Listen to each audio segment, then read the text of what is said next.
और झज्जर के गांव बिरधाना और गिरवाड़ में आग का कहर नजर आया। यहां 20 एकड़ गेहूं की फसल में आग लग गई। बताया जा रहा है कि बिजली के तारों में शॉर्ट सर्किट से आग लगी है। दमकल की गाड़ियों ने आग पर काबू पा लिया, लेकिन काफी नुकसान हो चुका था तब तक किसानों ने अब प्रशासन से मुआवजे की मांग की।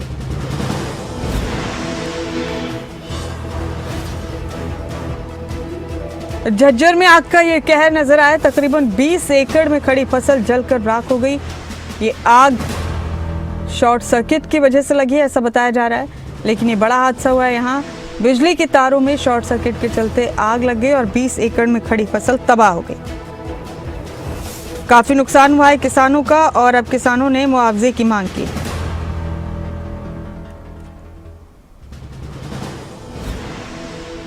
बड़ी खबर, प्रदीप धनखड़ मेरे सहयोगी इस खबर पर जुड़ गए हैं। प्रदीप, झज्जर के 2 गांव में आग ने कहर मचा दिया है और इस हादसे में तकरीबन 20 एकड़ में खड़ी फसल जलकर राख हो गई है। प्रदीप, जरा बताइए कितना नुकसान हुआ है?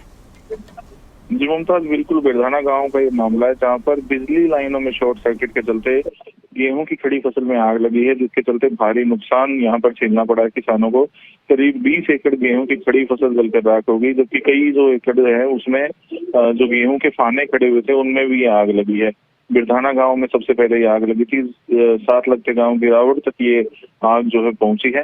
इसमें एक किसान नेत्रपाल डबास जिसकी 5 एकड़ फसल जली है, वहीं दूसरा किसान मायाराम है जिसकी 6 से 7 एकड़ फसल जलकर राख हो गई है।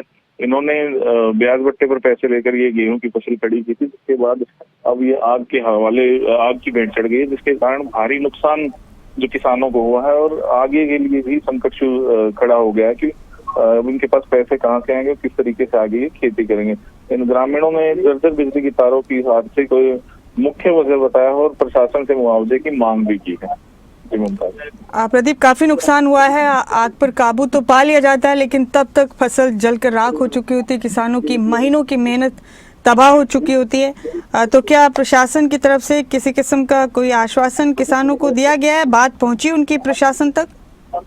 जी बिल्कुल, प्रशासन ने इस मामले में संज्ञान लिया है। साथ ही जो किसान है उन्होंने भी एक जो है प्रार्थना पत्र जो प्रशासनिक अधिकारी है उनको सौंपा है और जो बर्बाद फसल हुई है उसके मुआवजे की मांग भी की है। प्रशासनिक अधिकारियों से उचित आश्वासन किसानों को दिया गया है।